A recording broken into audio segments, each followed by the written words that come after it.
Welcome back to the channel. Today we're back on the 289 Hipo pre-assembly, assembly, whatever you want to call it, before we drop it into the car.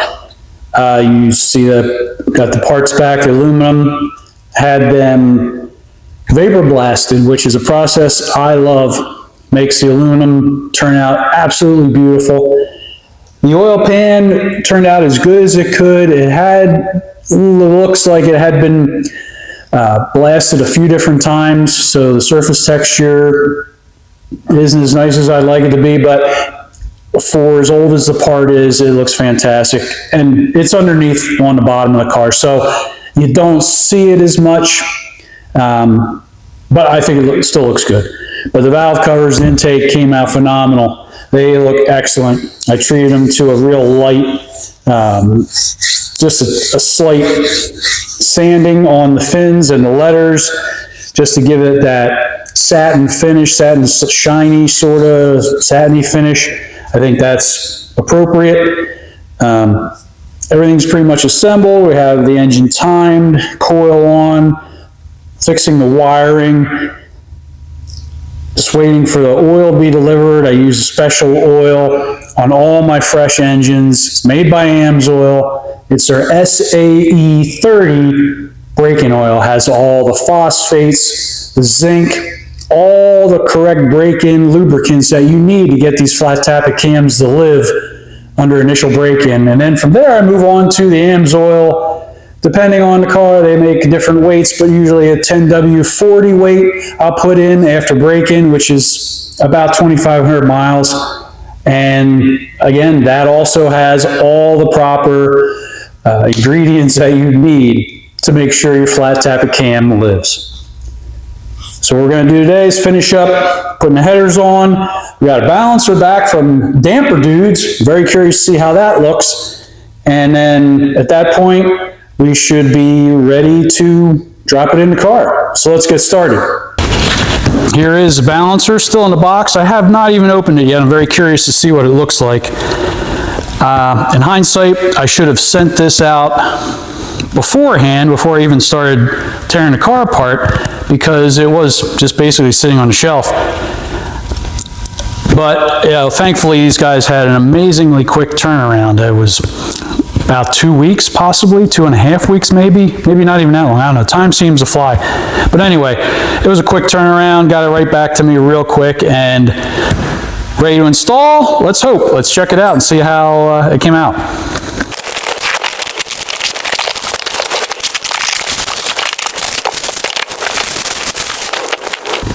Yeah, it looks great. They did an excellent job. The rubber was all cracked and deteriorated, all fresh. They put a sleeve on here. That's to basically what this does. I usually do this in a lot of these balancers and sometimes even on crankshafts. It's called a speedy sleeve. You slide them on and it basically corrects any of the wear that is on the balancer. You probably have seen them yourself where you run your fingernail across there and then you feel this little edge. That's where the seal has been riding for the last 100,000 or more miles and has just worn a groove all the way around in the balancer. Speedy sleeves are designed to correct that problem. This thing had a few bangs and dings and stuff, and looks like they took some time and corrected some of that, polished it up, and gotta say I'm very happy. The only thing I'm going to do is highlight the top dead center 0, as you'd say, line.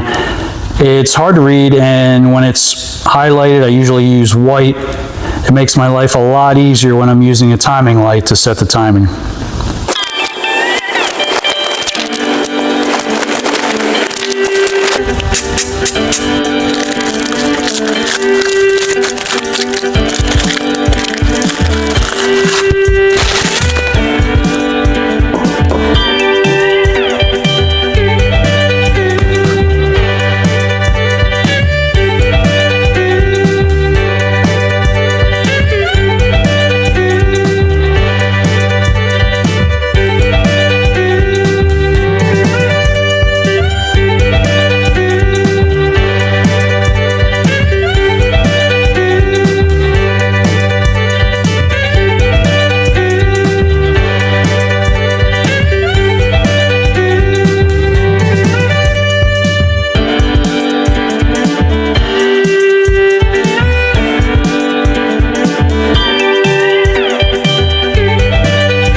Engine's in the car. Pretty much have it set in there. Really nice how I like it. Got the Z-bar hooked up. I did pressurize the oil system. Checked out how much pressure it did. Ran through with the drill. Got oil running everywhere it goes, and it's got excellent oil pressure. Next step is to get the transmission in, get the trans mount in. This car has a world-class T5 transmission in it, which makes it awesome for driving. Got that overdrive and works incredible on the highway, but it's not correct. So we are looking for the correct transmission for this car. That's going to take some time and a whole lot of money because they're very expensive, just like anything else on this car. But eventually we will be putting a correct 4-speed back in the car. It's all aluminum T10 4-speed just for these cars. Similar to what was in the Cobra, but different. I won't get into that explanation because it doesn't really matter much in relationship to this car. Just need the right one for this one. So start putting all the knickknacks back together, little things here and there, get that transmission up and in, and I have to get the drive shaft, the U-joint on the back of the drive shaft needs a new one. The bearings were really worn and out of it. The whole thing fell apart as I pulled the drive shaft out. So I'll run out to the parts store for one of those. But for now, let's just get that transmission in. Transmission in, drive shaft in, exhaust hooked up. Let's keep moving.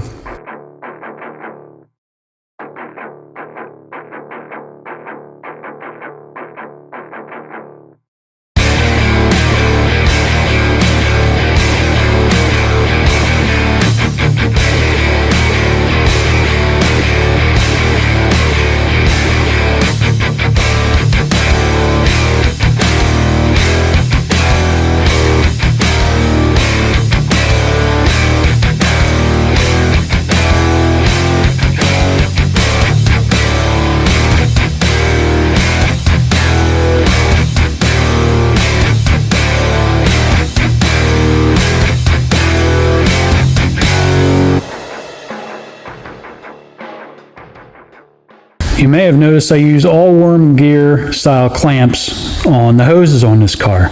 This is an old one. Obviously, I'm not using this one. The other ones that were on the car were in great shape, so I did reuse those.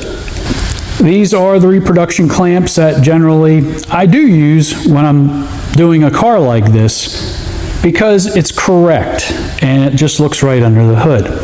Why I'm using this worm gear style clamp instead of this tower style Witek type clamp is because these are much more reliable. The reproduction clamp, they do not have the holding power that the worm gear style clamps have. The owner drives this car a lot. I don't need him having leaks on the road anywhere. That's the reason I'm using all worm gear style clamps. Pretty much everything under hood is all buttoned up and attached. I cleaned up a lot of the wiring under here. There were some things that just weren't run real well. They're run much better in my opinion now.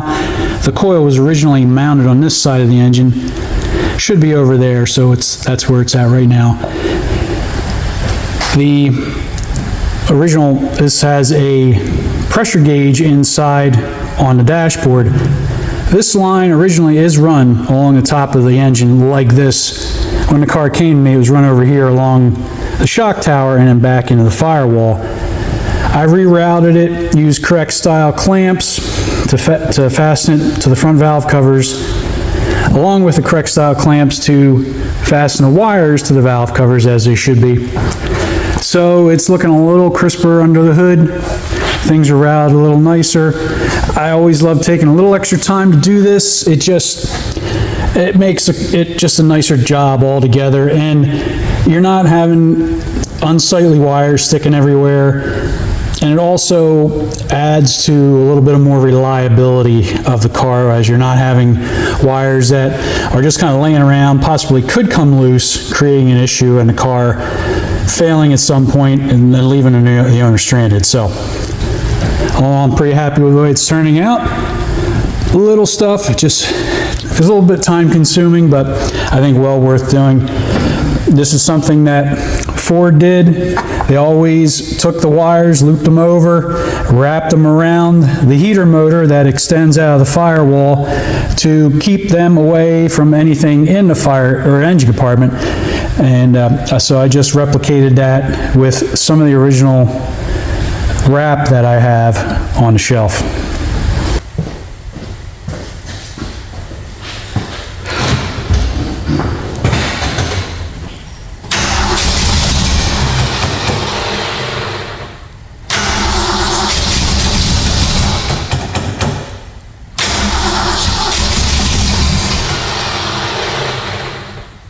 It's not going as I thought it would. Timing is on the money, but I think it just doesn't have enough good fuel down into the engine to fire the plugs off. At least that's what I'm hoping. Got some starter fluid. Let's see how it goes. It's kind of my fail-safe.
By now the fuel pump should have been primed and there should be fuel being delivered to the carburetor. There isn't. The fuel pump was sent out for rebuilding. I don't know. I think I need to look at it a little closer and maybe pull the fuel pump off to see what's going on. The fuel filter canister is dry as a bone. There's no fuel in the pump yet. I am not sure quite what the problem is. I gotta look at it a little deeper. Got some fresh gas from the gas station. What I did was I took the canister off the fuel pump, filled that up with fuel. Never had to do that before. Hopefully that will prime it.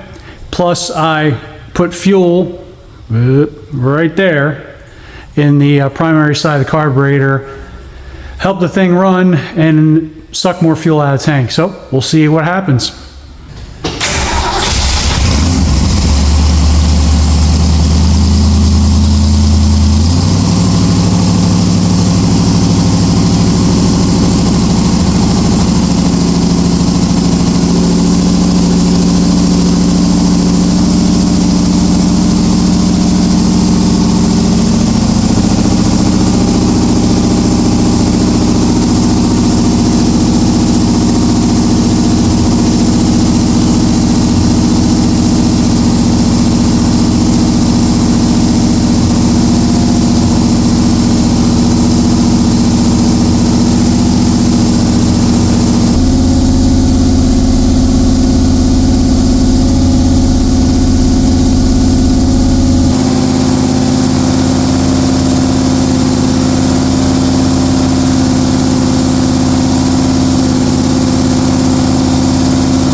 20 minutes in, everything seems good. I dialed back the RPM there a bit. The engine seemed nice and smooth. I kept backing the RPM off at that 20-minute mark. And then I went in to adjust the air fuel mixture, and that's when she died. I figured, all right, that's enough trauma for the day for this new engine. Just gonna let it shut off, let it cool down, let the whole thing just kind of relax. I'll drop the oil out of it, cut the oil filter open, and then we'll do an analysis to see if I can see anything in that filter. The engine sounded great. It fired up, it labored a bit at 2,000 RPM. Bit of a struggle to keep it there until it got running.